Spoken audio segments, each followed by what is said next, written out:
नमस्कार। आज हम ना इतिहास के एक बहुत ही ज़रूरी पन्ने को पलटने जा रहे हैं। बात करेंगे भारत में सती प्रथा के अंत की। एक बहुत बड़ा सवाल है, आखिर इस भयानक प्रथा को किसने खत्म किया?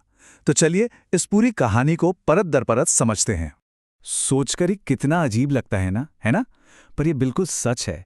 एक ऐसा वक्त था हमारे इतिहास में, ये वो प्रथा थी जिसने अनगिनत अनगिनत महिलाओं की जान ले ली। इसी कुरीति को हम जानते हैं सती प्रथा के नाम से। पर असली सवाल तो ये है कि इसे रोका कैसे गया। तो चलिए सबसे पहले इस अमानवीय प्रथा को थोड़ा और गहराई से समझते हैं।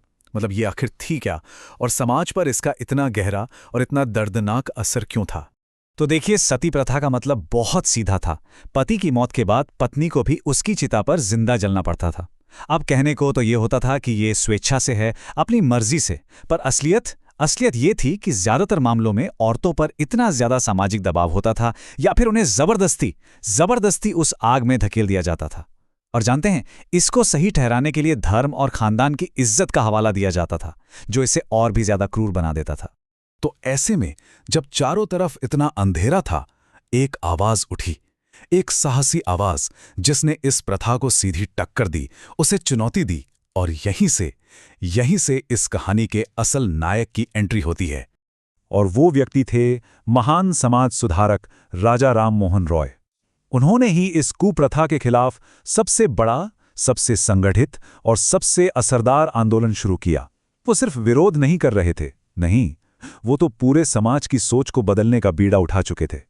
राजा राम मोहन राय के लिए ना ये कोई धार्मिक परंपरा नहीं थी, बिल्कुल नहीं।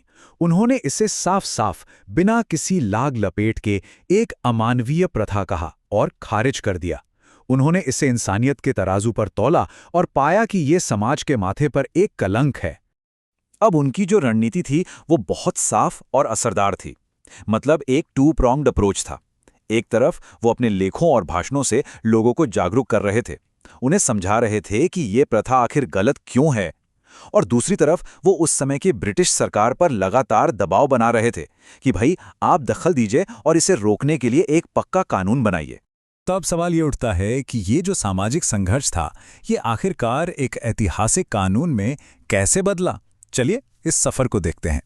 और यहाँ ये समझना बहुत जरूरी है कि ये बदलाव जो है ना, ये एक पार्टनरशिप का नतीजा था। मतलब एक तरफ थे राजा राम मोहन राय, जिन्होंने सामाजिक आंदोलन खड़ा करके पूरी जमीन तैयार की, और दूसरी तरफ थे लॉर्ड विलियम बेंटिक, उस समय के गवर्नर जनरल, जिन्होंने अपनी सरकारी ताकत का इस्तेमाल करके उस आंदोलन को एक कानून की शक्ल दे दी। राजा राममोहन राय की सालों की मेहनत और लगातार कोशिशों के बाद आखिरकार वो पलाया जब उनकी आवाज सुनी गई और एक बहुत बड़ा, एक ऐतिहासिक फैसला लिया गया। साल था 1829।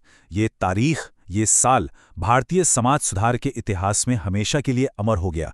यही वो साल था जब बदलाव ने आखिरकार दरवाजे पर दस्तक दी।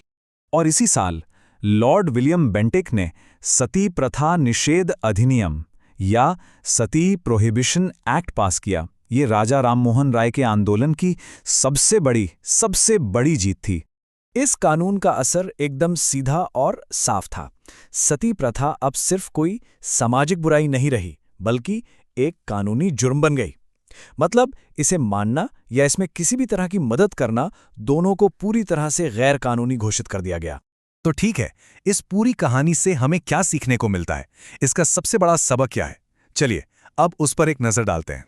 तो देखिए, जो निचोड़ है कहानी का, वो ये है कि सती प्रथा का खात्मा किसी एक वजह से नहीं हुआ। ये असल में राजा राम मोहन राय के सामाजिक जुनून और लॉर्ड विलियम बेंटिक के प्रशासनिक साहस, इन दोनों के संगम से मुमकिन हो पाया।